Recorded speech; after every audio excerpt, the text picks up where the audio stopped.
Zaporizhzhia में रूस और यूक्रेन के बीच भीषण जंग देखी जा रही है। ज़ापोरिज़िया में कब्जे वाले इलाके को अब रूस बचाने में जुटा हुआ है। रूस ने ज़ापोरिज़िया में S-300 डिफेंस सिस्टम को भेजा है। मारिउपोल से S-300 एयर डिफेंस सिस्टम भेजा गया है।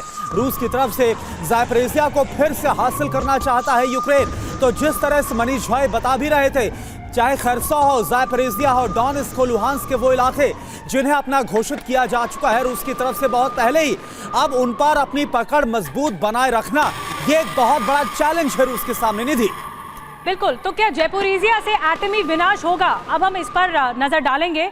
कैसे यूक्रेन के इस वक्त रडार पॉइंट पे ज़ापोरिज़िया है और ज़ापोरिज़िया में S-300 सिस्टम रूस ने भेज दिए हैं, तो दोनों ओर से जो लड़ाई है वो बड़ी होती जा रही है, तेज होती जा रही है। और ज़ापोरिज़िया जो कि न्यूक्लियर प्लांट है, तो इसलिए खतरा भी बहुत ज्यादा है। तो क्या ज़ापोरिज़िया से आपका एटमी हमला होगा? अब आपको बताने जा रहे हैं। ज़ापोरिज़िया की किलेबंदी में रूस जुटा हुआ है। ज़ापोरिज़िया में S-300 तैनात कर रहा है रूस। मारिउपोल से डिफेंस सिस्टम ला रहा है रूस। 5 ट्रकों में S-300 ज़ापोरिज़िया लाए गए। इमारतों की छतों पर सेना की तैनाती बढ़ाई गई है। ज़ापोरिज़िया में रूस यूक्रेन के बीच भीषण जंग चल रही है। और मनीष, मैं आपके पास आ रही हूँ।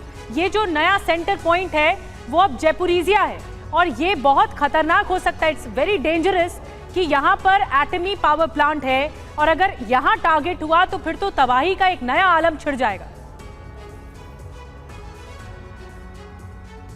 बिल्कुल, देखिए, ज़ापोरिज़िया न्यूक्लियर प्लांट पर यूक्रेन की तरफ से लगातार हमले हो रहे हैं और उसकी वजह यह है, ऐसा नहीं है कि यूक्रेन को समझ में नहीं आता है कि इससे कितनी बड़ी तबाही होगी। और सबसे बड़ी बात है कि अगर ज़ापोरिज़िया न्यूक्लियर प्लांट में कुछ भी हुआ तो सबसे ज़्यादा यूक्रेन के लोग ही उसके चपेट में आएंगे। तब भी वो इसलिए ऐसा कर रहा है क्योंकि उन्हें लगता है कि न्यूक्लियर प्लांट पर एक बार अगर अटैक सफलतापूर्वक कर लिया गया तो उससे पूरी दुनिया का रूस पर और अधिक दबाव होगा। रूस पीछे हटने को मजबूर होगा और यूरोप को मजबूरन इस लड़ाई में कूदना होगा।